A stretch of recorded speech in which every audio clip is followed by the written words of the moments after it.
28 है, for industrial process heating the best quality of steam is. जो हमारा best quality of steam है वो ड्राई सेचुरेटेड स्टीम है हीटिंग के लिए। क्यों आपका क्या करता है, यह आपका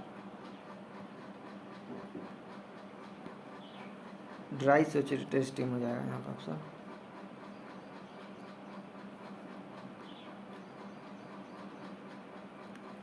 और नेक्स्ट है आपका 29 है, which type of insulation is more economic for energy efficient use steam pipeline carrying saturated steam.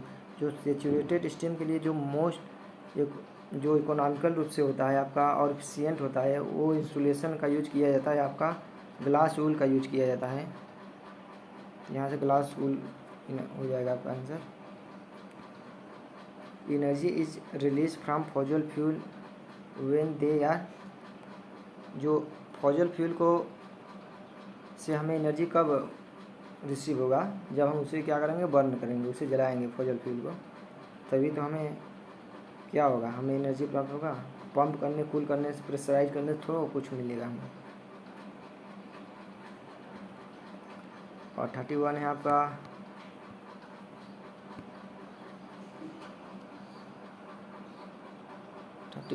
Oil release sulphur dioxide gas when they are burn. ये आपका ट्रू हो जाएगा, क्योंकि ऑयल को जैसे ही हम बर्न करते हैं सल्फर डाइऑक्साइड वो आपका प्रोड्यूस करता है। Most nuclear fuel use in the world. जो न्यूक्लियर फ्यूल यूज किया जाता है लगभग मोस्ट, वो आपका यूरेनियम 235 यूज होता है। ये ऑप्शन करेक्ट हो जाएगा। The blade in wind turbine are connected to nacelle हो जाएगा। नेसल पर सारी विंड टर्बाइन कनेक्टेड होती है blade. In production of wave energy which form of energy is used. तो उसमें क्या होता है कि काइनेटिक एनर्जी होती है, काइनेटिक एनर्जी का यूज किया जाता है। वेव एनर्जी आपने देखा होगा समुद्र में, आपको यदि एनर्जी काइनेटिक, यदि हवा तेज आती है तो वहाँ से वेव एनर्जी प्रोड्यूस होती है।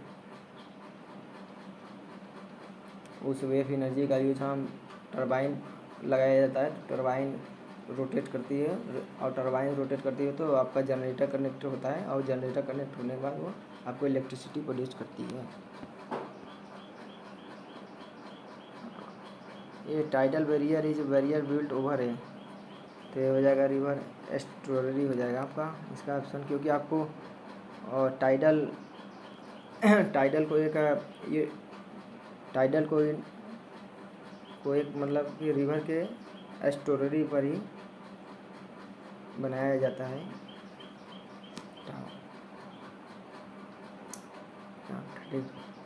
36 देते हैं। इन्हें हाइड्रो इलेक्ट्रिक पावर जो होता है आपका, जैसा कि potential energy transfer to kinetic energy. जो हमारा हाइड्रो इलेक्ट्रिक पावर, जैसे मान लीजिए कि हमारा जैसे आपने डैम बनाया है, तो डैम में हाइड्रो की क्या पावर है, वह मतलब कि क्या है, स्थिर है तो उसमें क्या पोटेंशियल एनर्जी है। पोटेंशियल एनर्जी है, यदि हम उसमें डैम से ट्रांसफ़र करते हैं तो पोटेंशियल एनर्जी कैसे कन्वर्ट होती है, किसी मतलब ऊंचाई से उसे नीचे गिराते हैं तो potential energy converted to kinetic energy. और वो काइनेटिक एनर्जी हम टरबाइन पर देते हैं, टरबाइन उसको रोटेट करती है, उस काइनेटिक एनर्जी को टरबाइन क्या करती है, उसको रोटेट करने में होती है, मैकेनिकल एनर्जी कन्वर्ट होती है इलेक्ट्रिसिटी में प्रोड्यूस करने में। तो hydro electric power is a potential energy transfer to kinetic energy. ठीक है, जो हमारा डैम स्थिर रहता है तो स्थिर कोई भी है तो उसमें पोटेंशियल एनर्जी होती है, आपको पता होगा ऐसा। सोलर पैनल जनरेट इलेक्ट्रिसिटी, ये तो इसका कहने का मतलब है सोलर पैनल क्या इलेक्ट्रिसिटी जनरेट कर सकते हैं क्या? रात में हम लगा दें सोलर पैनल, ठीक है, अब बोल दे कि हाँ इलेक्ट्रिसिटी जनरेट करे, वो क्या जनरेट करेगी? नहीं जनरेट करेगी। तो यह फॉल्स हो जाएगा, यह फॉल्स हो जाएगा आपका। यदि यदि डे में तो सोलर पैनल तो इलेक्ट्रिसिटी जनरेट करेगी ही, लेकिन नाइट में नहीं करेगी, इसलिए यह फॉल्स है।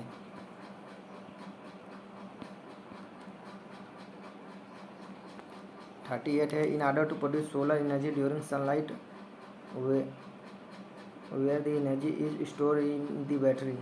तो जो बैटरी यूज किया जाता है सोलर एनर्जी, जैसे मान लीजिए कि आपने देखा होगा कि आपके घर में यदि सोलर है, ठीक है, तो solar energy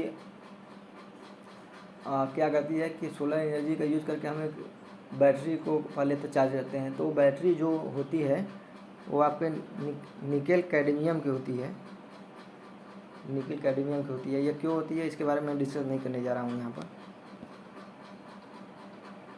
how many form of fossil fuel are.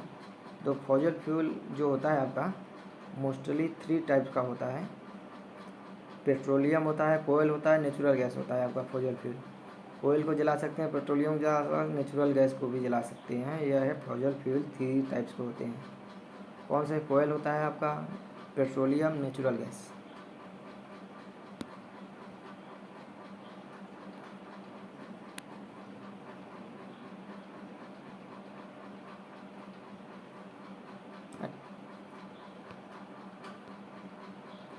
According to WHO, how many premature deaths annually linked to air pollution causing by burning of fossil fuel. तो आपका जैसे कि फॉजल फ्यूल के चलने से जो मतलब एयर पॉल्यूशन से जो मरने की WHO के अकॉर्डिंग जो हमारा विश्व में जो एक डाटा है वो आपका 3 मिलियन है, 7 मिलियन है आपका एयर पॉल्यूशन से जो कि मरने वालों की 7 मिलियन है। और कुछ कहीं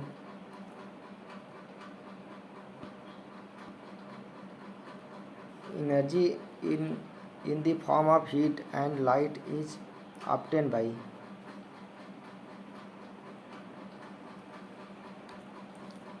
जो हीट एंड लाइट एनर्जी जो है हमें सनलाइट के ही द्वारा मिलती है। जैसा कि आपको पता होगा सनलाइट के द्वारा हीट भी हमें मिलती है और आपका लाइट भी मिलती है।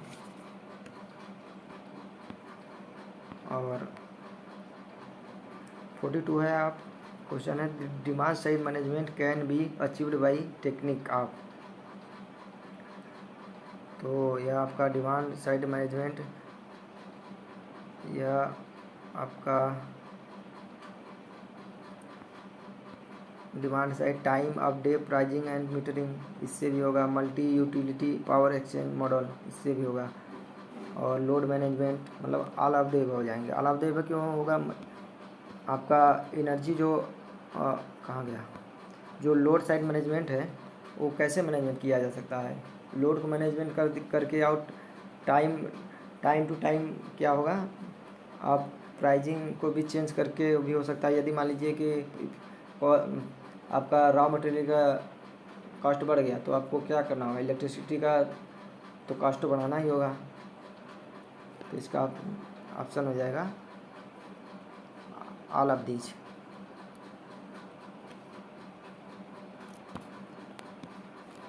अब 33 है आपका the efficiency of variable speed drive generally.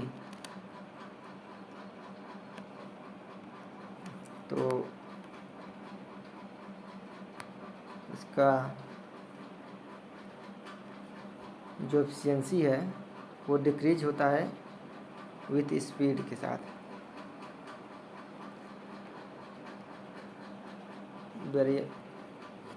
Decrease होता है आपका एफिशिएंसी, डिक्रीज हो जाएगा स्पीड के साथ। Variable speed drive. और 44 है आपका the rotational speed of AC induction motor depend on number of poles in stator frequency. ये आपका पोल्स पे डिपेंड करता है, फ्रिक्वेंसी पे डिपेंड करता है, दोनों पे डिपेंड करता है। क्यों? आपने इसका फार्मूला ही देखा ही होगा, NS बराबर 120 F/P। स्लिप अगर निकालेंगे तो क्या हो जाएगा, NS माइनस NR या NR माइनस NS, तो ये दोनों पर डिपेंड कर रहा है। और 45 क्वेश्चन है आपका। In valley falling the incremental cost during peak hours are. जो हमारा वैलिंग फॉलिंग होता है, जैसे कि मान लीजिए कि मैक्सिमम डिमांड के टाइम में क्या होता है, मैक्सिमम डिमांड के टाइम क्या होता है कि लोड बहुत ज़्यादा बढ़ जाता है, तो उस समय जो कॉस्ट होती है वह आपकी बढ़ा दी जाती है। और वैलिंग फॉलिंग मतलब ये होता है कि मान लीजिए कि हाँ बोल दिए कि रात को बिजली यूज कर लो, और रात को बिजली यूज कर लो, उसमें आपको कॉस्ट कम देना पड़ेगा। क्यों ऐसा लोड को शिफ्ट कर दिया जाता है, क्यों ऐसा किया जाता है, ताकि हमें क्या होता है कि एक अलग से पावर प्लांट की आवश्यकता ना पड़े। यदि मान लीजिए कि शाम को सुबह सबको आवश्यकता होती है, सभी लोग यूज करते हैं इलेक्ट्रिसिटी सभी जगह, तो क्या होता है कि लोड बढ़ जाता है। तो वहाँ कंज्यूमर से बोला जाता है कि सुबह से 6 से 8 के बीच में इलेक्ट्रिसिटी की जो प्राइस होगी वो मतलब 5 रुपये ज़्यादा बढ़ा दिए हैं और 10 रुपये ज़्यादा बढ़ा दिए हैं, ज़्यादा कस्ट बढ़ा दिए। तो क्या करेंगे कि बहुत से लोग यूज नहीं करेंगे, कहेंगे थोड़ा सा लेट ही में काम कर लेंगे। तो जिस टाइम में वो आपकी इलेक्ट्रिसिटी को कम कर दिया जाता है, मतलब कॉस्ट को कम कर दिया जाता है, तो उसमें क्या होती है कि उसमें क्या होती है वो वैलिंग फॉलिंग ही होती है, उस ड्यूरेशन को बोलते हैं। तो उसमें क्या होता है कि आपका जो कास्ट होता है वो less than the average cost of electricity होता है। The reduction of utility load primary during peak demand is known as. जो पीक क्लिपिंग होता है इसको बोलते हैं पीक क्लिपिंग, क्योंकि वो पीक को क्लिप कर देता है आपका। और पीक डिमांड आपका आपने देखा होगा ऐसे बना होता है। वो क्या कर दिया कि इसी जो ज़्यादा लोड था उसको क्लिप कर दिया, इसी को तो बोलते हैं आपका reduction of load primarily during peak demand. EPRI stand for, तो इसका जो फुल फॉर्म हो जाएगा इलेक्ट्रिकल पावर रिसर्च इंस्टीट्यूट हो जाएगा इसका, ये ऑप्शन हो जाएगा। The term DSM was coined during, ये आपको पता ही होगा 1973 में ऑयल क्राइसिस हुआ था, उसी समय हुआ था।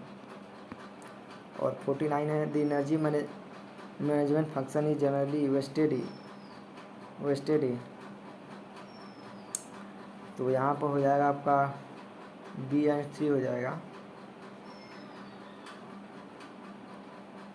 इसका ऑप्शन हो जाएगा आपका B एंड C हो जाएगा। और 50 हो जाए आपका an energy policy does not include, energy policy future production include नहीं करते हैं यहाँ पर, ये ऑप्शन हो जाएगा। अब जल्दी आपका आंसर बता रहा हूँ। The primary energy consumption of India is, ये हो जाएगा 138 वर्ड है आपका। टाइम कम होने का बस लास्ट में हम आंसर बता रहा हूँ। Which fuel dominates the energy mix in India energy scenario, तो ये आपका इंडिया में सबसे ज़्यादा आपको पता ही होगा कोयल यूज होता है, जो डोमिनेट करता है एनर्जी यूज में, जो कि हमारा थर्मल पावर प्लांट सभी प्लांट कोयले से ही आज यूज हो रहे हैं। आपका यदि ईट भी प्रोडक्शन करना है तो वहाँ भी कोयला है, तो आपका यह प्राइमरी एनर्जी है इंडिया में कोयल का। India per capita energy consumption of world average 20% है आपका। Energy consumption per unit of GDP is called energy intensity, यह एनर्जी इंटेंसिटी कहलाएगा। Which is proposed to bring the qualitative transformation of the electricity sector, यह आपका supply act 1948 नहीं sorry ये आपका electricity act 2003 है, 3 में वो किया गया था प्रपोज। ये आपका ये ऑप्शन सही हो जाएगा। 56 which of the following highest contribute to the air pollution. ये आपको नॉर्मल सी बात है, आपको पता होगा कार्बन मोनोऑक्साइड। तो इसका आंसर क्या हो जाएगा? Carbon monoxide. 57 है the objective of energy management include all of the minimum energy cost और minimum wastage, minimum environment degradation हो जाएगा, ऑल ऑफ द हो जाएगा इसका ऑप्शन।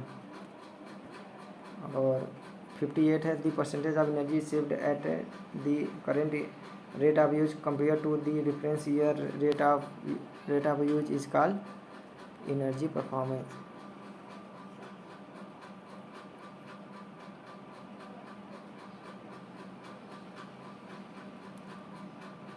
एनर्जी परफॉर्मेंस हो जाएगा। और 59 है replacement of steam based hot water generation by solar steam is an example of. जाहिर सी बात है, हम पहले स्टीम से यूज करते थे, अब उसका जनरेशन हम सोलर से कर रहे हैं, तो क्या हुआ है? एनर्जी का सब्स्टिट्यूशन हुआ या नहीं हुआ? तो ये सी हो जाएगा answer, energy substitution. Which of the variable does not contribute to energy consumption. तो यह इसका जो आंसर हो जाएगा डी, नॉन ऑफ डी हो जाएगा इसमें। The various type of instrument which requires during audit need. तो ईजी टू कैरी होना चाहिए, ईजी टू ऑपरेट होना चाहिए और इनएक्सपेंसिव होना चाहिए, यानी ऑल ऑफ द अबव। यानी मान लीजिए कि आप इंस्ट्रूमेंट यूज कर रहे हैं ड्यूरिंग ऑडिट करने में, तो क्या होना चाहिए कि सभी होने चाहिए, एक्सपेंसिव ज़्यादा बड़ा भी नहीं होना चाहिए। हम और 62 का जो आंसर हो जाएगा वो, यह आप न्यूमेरिकल है। तो यदि क्या वाट दिया है और टाइम दिया है, तो आपको पूछा गया है एनर्जी, तो यह हो जाएगा आपका 200 वाट मल्टीप्लाई बाई 5 मिनट। 5 मिनट को किस में चेंज करना है? सेकेंड में सेकेंड में करना है, तो मिनट को सेकेंड में चेंज कर लो, 6×3 ये हो जाएगा।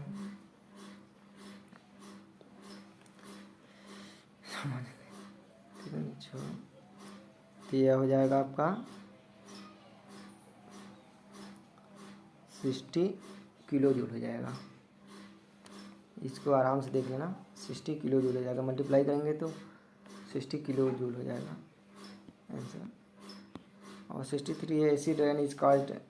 जो एसिड रेन है आपको मालूम होगा कि जो मेनली SO2 NO2 से होता है, तो यही ऑप्शन ए हो जाएगा आपका। और ISO standard for energy management system is, तो ये हो जाएगा आप ISO 500 और सॉरी ये हो जाएगा आपका बी आंसर 5001 के according. 65 that world gas reserve are estimated to last over. जो गैस हम क्या कर रहे हैं कि एक रिजर्व कर रहे हैं कि 65 ईयर के बाद वो ख़त्म हो जाएगा, तो ये हम 65 ईयर पर क्या हो जाएगा? गैस का हो जाएगा। 45 ईयर के बाद आपका पेट्रोल डीजल का ख़त्म हो जाएगा, लेकिन यहाँ पर गैस का पूछा गया है, तो 65 ईयर हो जाएगा आपका। 66 है in olden days voltmeter were. जो पहले हमारा वोल्टमीटर होता था, आपको पता ही होगा, उस समय आपका वैक्यूम ट्यूब का ही बनाया जाता था, तो मेड ऑफ वैक्यूम ट्यूब हो जाएगा आंसर। और लास्ट पर आ गए हम। The energy use by the any manufacturing process varies with. ये आपका ऑल ऑफ द होगा इसका आंसर, ऑल ऑफ द